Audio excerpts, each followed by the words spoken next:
Opisyal nang nagtapos ang elimination round ng PBA Season 50 Philippine Cup. Balikan natin ang aksyon kagabi sa Araneta Coliseum sa report ni Jamaica Bayaka. Pasok na sa quarterfinals ng PBA Season 50 Philippine Cup ang TNT Tropang 5G bitbit ang twice-to-beat advantage matapos talunin ang Magnolia Chicken Templados Hotshots 94-83 sa Araneta Coliseum. Sa panalo umangat sa 83 win-loss record ang Tropang 5G at siniguro ang ikatlong pwesto sa quarterfinals. Nagtapos din ang TNT ng elimination round sa pamamagitan ng tatlong sunod na panalo bilang malakas na momentum papasok ng playoffs. Napanis din ng TNT ang paglalaro bilang playing coach si L.A. Tenorio para sa Magnolia matapos i-activate mula sa reserve list dahil sa mga injury ni Napoli at Jerome Lastimosa. Umabante ng hanggang 19 na puntos ang TNT sa ikatlong quarter, bagamat nakalapit ang hotshot sa pamamagitan ng rookie na si Yuken Andrada. Pero sa huli, mga malalaking tira ni na Jordan Heading, Henry Galinato at Calvin Oftana ang tuduyang nagpasiguro sa panalo ng Tropang 5G. Umiscore si Heading ng 23 points habang nagdagdag si Oftana ng 17 points at 9 na rebounds. Bumaba naman sa 6-5 ang record ng Magnolia pagtapos ng Ellings.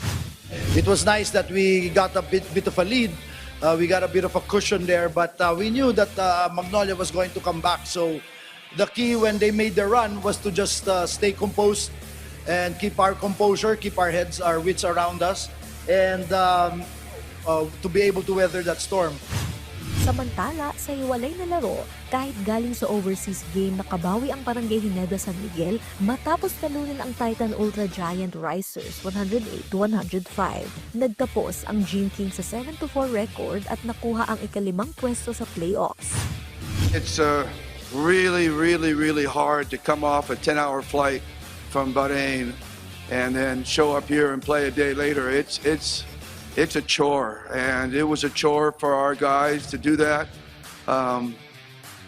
We were so worried about energy and trying to recover that we didn't practice. We went straight from the plane to the game without practicing. Mula sa 13-point deficit sa first half, unti-unting nakahabol ang Ginebra at tuluyang umabante sa fourth quarter. Sa kabila ng huling hirit ng Titan, nagwagi ang Gene King sa pamamagitan ng malalaking free throw at matibay na depensa sa huli. Pinangunahan ni Stephen Holt ang Ginebra sa 27 points, sinuportahan ni RJ Abariento sa may 24. Sa kabila naman ng pagkatalo, nagpakita ng malakas na laro sina Joshua Munzon na may 31 points para sa Titan Ultra na nagtapos sa 4-7 record. Magsisimula ang quarterfinal sa araw ng Pasko, December 25. Magtatapat sa unang araw ang NLEX at San Miguel habang makakaharap ng Ginebra ang Converge. Susundan ito sa Sabado, December 27 sa mga laban ng Rain or Shine kontra Meralco at Magnolia laban sa TNT sa huling laro. You got to get them back on the video. We played them long ago, sometime in the mid-conference, and they beat us. So, we end up tying. So they're deserving to have that fourth slot. We understand that.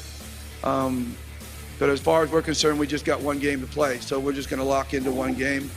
And there's a lot that needs to be worked on before that game. So luckily we have 3 days to get ready. And we're going to use every day we can. Jamaica Bayaka para sa Atletang Pilipino, para sa bagong Pilipinas.